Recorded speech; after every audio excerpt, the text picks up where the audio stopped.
Assalamualaikum warahmatullahi ta'ala wabarakatuh. Alhamdulillah rabbil alamin.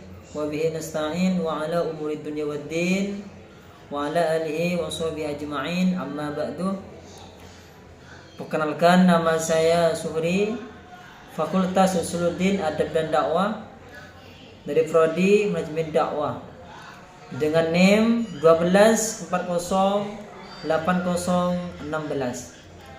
Baik, kali ini saya akan memperkembangkan bahasa Indonesia dapat dibagi menjadi beberapa periode penting. Dapat dibagi menjadi beberapa periode penting yang mencerminkan evolusi bahasa ini sebagai bahasa nasional dan bahasa resmi di Indonesia. Yang pertama, bahasa Melayu sebagai asal-usul bahasa Indonesia. Bahasa Indonesia berasal dari bahasa Melayu yang sejak zaman kuno sudah digunakan sebagai bahasa pergaulan. Di kawasan Asia Tenggara, bahasa Melayu digunakan dalam berdagangan, politik, dan budaya di wilayah kumpulan Nusantara, termasuk kerajaan-kerajaan besar seperti Sriwijaya dan Majapahit. Sifatnya yang sederhana dan mudah dipelajari membuat bahasa ini meluas ke berbagai daerah.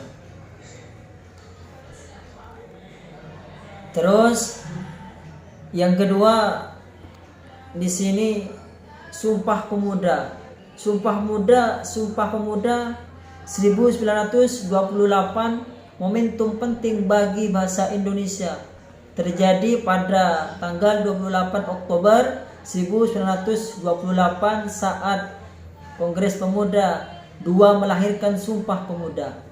Salah satu poin dalam sumpah tersebut adalah menjunjung bahasa persatuan.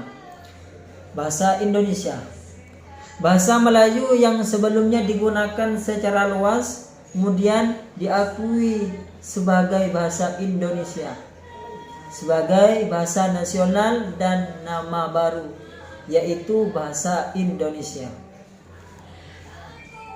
Terus yang ketiga di sini proklamasi kemerdekaan 1945. Setelah proklamasi kemerdekaan Indonesia pada tanggal 17 Agustus 1945, bahasa Indonesia semakin diteguhkan, semakin bahasa resmi negara melalui Undang-Undang Dasar 1945 pasal 36 Undang-Undang 1945 menyebutkan bahwa bahasa Indonesia adalah bahasa resmi negara, yang menunjukkan status bahasa ini sebagai simbol persatuan dan alat komunikasi nasional.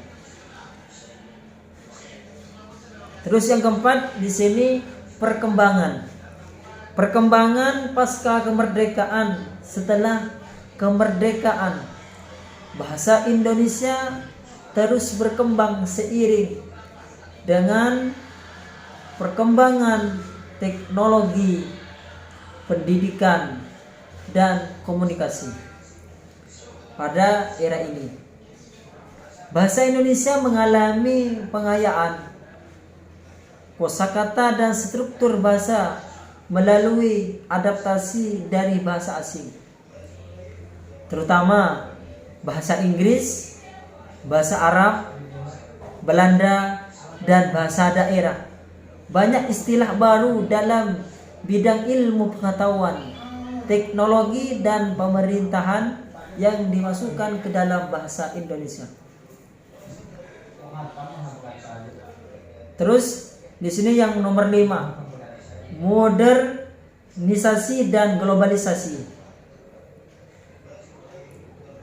Memasuki era modern dan globalisasi, bahasa Indonesia semakin berkembang dengan adanya pengaruh dari media besar, teknologi, informasi, dan internet. Bahasa Indonesia modern seringkali diwarnai dengan kata-kata serapan. Kata-kata serapan dari bahasa asing, terutama dalam konteks komunikasi digital dan ilmiah. Namun, ada juga tantangan dalam menjaga kemurnian dan standar bahasa di tengah gempuran istilah asing yang cepat diterima oleh masyarakat. Terus di sini yang nomor 6. Yang nomor 6 di sini membahas bahasa Indonesia sebagai bahasa internasional. Dalam beberapa dekade terakhir, bahasa Indonesia mulai dikenal di tingkat internasional. Beberapa universitas di luar negeri mulai menawarkan program studi bahasa Indonesia, terutama di negara-negara Asia, Australia, dan Eropa. Selain itu, dengan jumlah penutur bahasa Indonesia yang mencapai lebih dari 200 juta orang, bahasa ini menjadi salah satu bahasa dengan jumlah penutur terbesar di dunia. Nah, terus di sini ada kesimpulan. Jadi kesimpulannya, bahasa Indonesia adalah bahasa yang lahir dari akar bahasa Melayu dan tumbuh sebagai bahasa nasional yang merekatkan keberagaman bangsa Indonesia.